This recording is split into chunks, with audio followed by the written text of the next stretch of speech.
All right, so I see all the time online people asking the question, what is the best project I could build to put on my portfolio? Or what project should I have in my portfolio? And I'm here with my answer to that question. And my answer to that question is you should build the project that solves a problem that you have or that someone close to you has. I wanted to go ahead and get my answer out of the way right off the top, but if you're interested in my reasoning, you can stick around and I'm going to explain it now. So I kind of have a mixed experience with building side projects. When I was first starting out, I definitely felt like this was something I should do. I needed to build up the portfolio. I needed to show that I could do real work in order to get a job. And I think that is probably how most people approach building a portfolio. It's not so much, hey, let me have some fun and build cool stuff. It's let me check a box and prove that I am worthy of a software developer job. I've talked a little bit about this in the past, but my experience has been that mentality has been really demotivating because,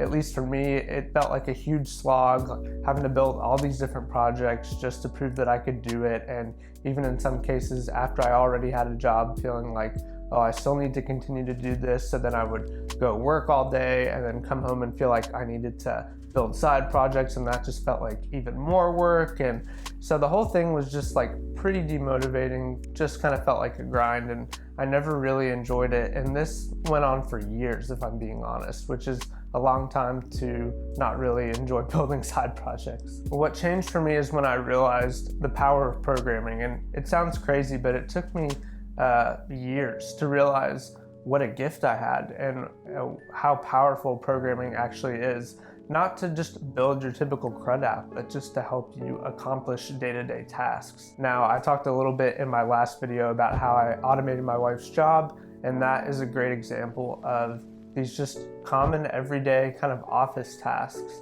that I figured out eventually. Hey, I know how to code. I can make these things that people hate to do a lot simpler. Along with that, seeing people's joy at a task that used to take them hours and hours that they hated, all of a sudden taking just seconds in order to do is incredible. And the joy at being able to solve some of those problems is also incredible. It's a great feeling, and the problem solving as you're moving toward that goal of like, hey, I have all these disparate services. I need to maybe scrape a website and convert a CSV and generate some HTML or maybe update a database. Like those kind of ad hoc little like cobbled together things for me are a lot more fun.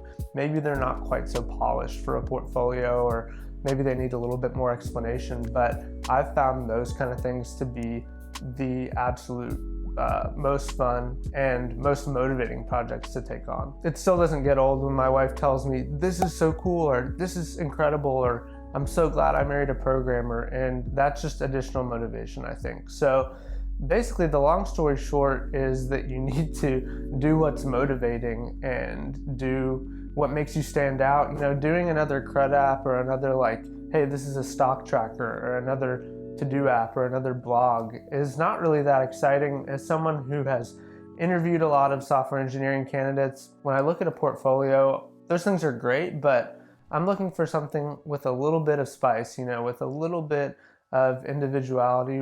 It shows problem solving and isn't just something that you step through a tutorial doing. And so I think that building these kind of one-off things is really helpful in that as well. Another quick example of this from my life is at work. We have an operations team, and part of their responsibility is to make sure that everyone is putting their time in because it's a services agency, and so we bill people for our time. It's very important, and typically this was done manually, combing through a report and figuring out like, hey, this person needs to go update. And with the help of one of my managers, we put together this kind of set of services that has some scraping, has some kind of headless Chrome with Puppeteer, and a few other things. It talks to a few different APIs, and basically now just updates a Slack channel and tags the people that need to go do that. And so that was another example of an automation. To me, those are super fun. So that's just another example, along with a project I talked about in the last video with my wife and automating her job. And so, Yeah, those things are a lot of fun, and it's cool to do like a little bit of scraping, a little bit of this and that. So in summary, the best project you can build for a portfolio is one that solves your problem or a problem of someone close to you. And the reason for that is, number one, they're more fun. It's fun to cobble together a script that talks to a bunch of different services and does a few different random things, in my opinion, rather than just building another CRUD app. Number two, it is more fun, and so it's going to be more motivating, and so you're going to have greater consistency and greater kind of fuel to push through any blockers.